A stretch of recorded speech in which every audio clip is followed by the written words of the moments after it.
बिस्मिल्लाहिर्रहमानिर्रहीम। अस्सलाम वालेकुम डियर व्यूअर्स, कैसे हैं आप? उम्मीद करती हूँ आप बिल्कुल ठीक होंगे, मज़े भी।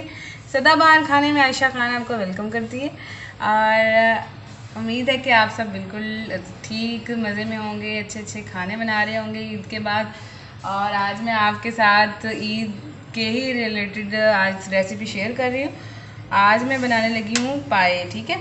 ये बड़े गोश्त के पाए हैं। बिस्मिल्लाहिर्रहमानिर्रहीम। बड़े पाए हैं और ये मैंने इस बर्तन में ऐड कर लिए हैं और इसमें हम पानी डालेंगे।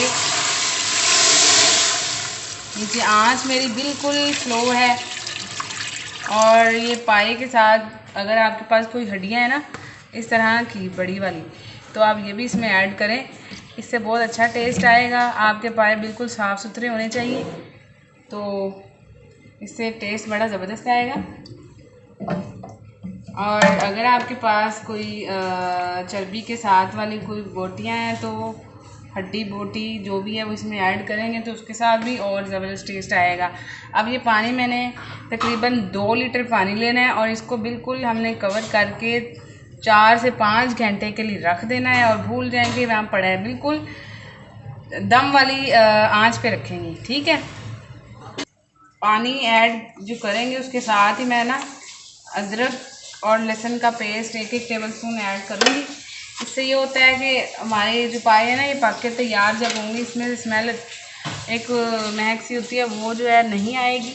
और ये 2 बड़ी इलायची में ऐड कर रही हूँ, बस। इसके अलावा और कुछ भी नहीं ऐड करना। हम अच्छी तरह से इसे करेंगे मिक्स और मिक्स करने के बाद हमने इसको अब बस कवर कर देना है और इसको 4 से 5 घंटे बिल्कुल स्लो फ्लेम पे हम रख देते हैं और उसके बाद मैं आपको नेक्स्ट स्टेप बताती हूँ जी। तो 4 से 4.5 घंटे हो गए हैं माशाल्लाह अल्हम्दुलिल्लाह। ये देखें बहुत ज़बरदस्त सी हमारी यखनी निकल आई है। अब हमने क्या करना है कि ये सारा जो है ना ये जो हमने पाए हैं इन्हें निकाल लेना है एक साइड पे और ये यखनी साइड पे रखेंगे, ठीक है। और उससे पहले हम क्या करेंगे, हमने मसाला भूनना है। अब हम एक बर्तन लेते हैं, इसमें ऑयल डालते हैं। ऑयल हम थोड़ा ऐड करेंगे, तकरीबन 1.5 कप, इससे भी थोड़ा सा कम आप देख लीजिएगा, क्योंकि जो हमने यखनी तैयार की है ना उसमें भी है ये मिक्सचर ऑयल का, उसमें ऑयल आ जाता है कुदरती तौर पर जी। ऑयल गर्म हो गया है। यहाँ पे मैंने 2 प्याज लिए और इसको मैंने ब्लेंड कर लिया है ब्लेंडर में, ठीक है। ये ब्लेंड किया हुआ हम ऐड करेंगे अब इसमें प्याज। इसको थोड़ी देर फ्राई करते हैं, तकरीबन 3 से 4 मिनट फ्राई करेंगे ताकि इसका कच्चापन ख़त्म हो जाए। हमें इसका कलर नहीं चाहिए, बस इसका कच्चापन ख़त्म हो जाए, फिर हम बाकी के मसाले ऐड करते हैं। ये देखें प्याज हमारा हो गया फ्राई। इस तरह का होना चाहिए कि इसमें ऑयल ऊपर आ जाए, ठीक है।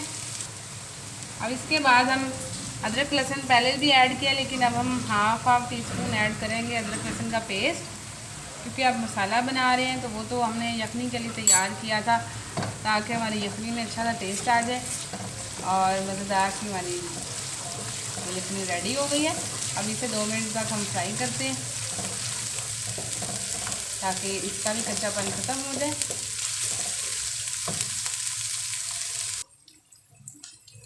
ये हमारा फ्राई हो चुका है। अब हम इसमें स्पाइसेस ऐड करते हैं। स्पाइसेस ऐड करने से पहले हम थोड़ा सा पानी ऐड कर लेते हैं और इससे ये होता है कि फिर मसाला जो है ना नीचे नहीं लगता, कोई भी हम मसाला ऐड करेंगे तो। अच्छा जी, मेरे पास 1.5 किलो पाए थे, उसमें कुछ बोटियाँ भी थी चर्बी के साथ, और उस हिसाब से मैं मिर्च ले रही हूँ। तकरीबन मैं ले रही हूँ 1.5 टेबलस्पून किसी हुई लाल मिर्च ले रही हूँ और हमने थोड़ी सी हल्दी ऐड कर देनी है, तकरीबन ½ टी स्पून, ठीक है।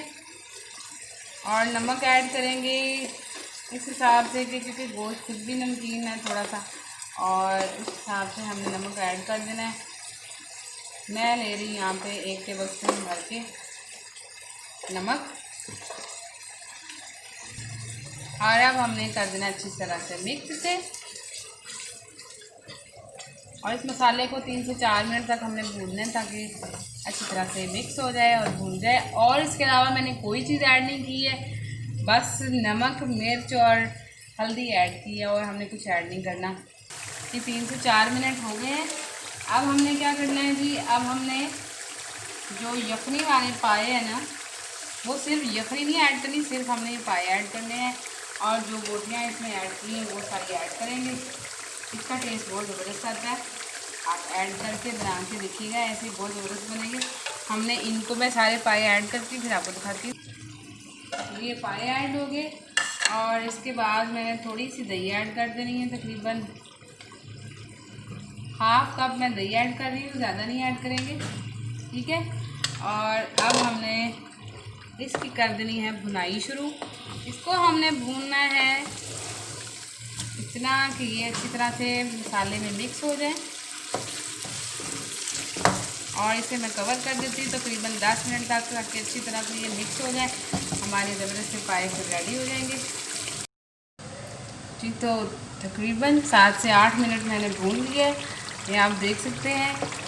बहुत ज़बरदस्त सी ये हमारी ग्रेवी रेडी हो गई है। अब हमने क्या करना है, अब मैं इसमें वो यखनी ऐड कर रही हूँ जो हमने बॉईल करते हुए पानी ऐड किया था, जो बहुत ज़बरदस्त सी हमारी यखनी रेडी हो गई है, वो मैं ऐड करती हूँ। देखिए मैंने यखनी ऐड कर दी है।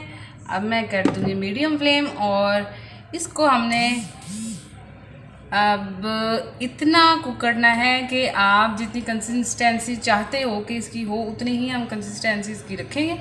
और मैं अब इसको कवर करके तकरीबन इतना कुक करूँगी कि इसकी बिल्कुल गाढ़ी गाढ़ी सी कंसिस्टेंसी हो। फिर मैं आपको डिश आउट करके दिखाती हूँ और उसके बाद अगर आप चाहें तो थोड़ा सा गरम मसाला ऐड कर लें। नहीं दिल करेगा आपका तो कोई बात नहीं, आप एज़ इट इज़ इसको यूज़ कीजिएगा, बनाइएगा, इस्तेमाल आप करके देखिएगा और ये डिश में ट्राई ज़रूर कीजिएगा। इंशाल्लाह बहुत ज़बरदस्त बनने वाली है ये। और ये नान के साथ या फिर आप तंदूर की रोटी के साथ सर्व करें। बहुत ज़बरदस्त से पाए तैयार हो गए हैं और नेक्स्ट इंशाल्लाह मैं आपके साथ सीरी पाए भी आपके साथ शेयर करूँगी रेसिपी उसकी जी। मैंने डिश आउट कर ली है, आप देख सकते हैं क्या ज़बरदस्त से हमारे ये पाए रेडी हुए हैं। बहुत ही आला और टेस्ट में भी बहुत ही ज़बरदस्त बने हैं। आप इसे ज़रूर ट्राई कीजिएगा, इंशाल्लाह बहुत टेस्टी बनेंगे। और इसकी हम थोड़ी सी गार्निश कर लेते हैं। गार्निशिंग के लिए मैंने थोड़ी सी ली है अदरक, जूलियन कटिंग कर लेंगे और थोड़ी से हम हरा धनिया ऐड करेंगे। और ले जी आपकी जो हम बाहर से इतने ज़बरदस्त से पाए खाते हैं, नाश्ता करते हैं, उससे वो हम क्यों ना घर में बनाएं और नान के साथ आप इसे सर्व करें। बहुत ज़बरदस्त टेस्ट आएगा इंशाल्लाह। और मुझे दे इजाज़त इस अपनेपन के साथ कि आप अपना बहुत सारा ख्याल रखिएगा। और जो मेरे चैनल पर नए हैं और जिन्होंने मेरे चैनल को अभी तक सब्सक्राइब नहीं किया, मेरे चैनल को सब्सक्राइब कर लें। वीडियो पसंद आए तो लाइक शेयर करना मत भूलिएगा। Thanks for watching.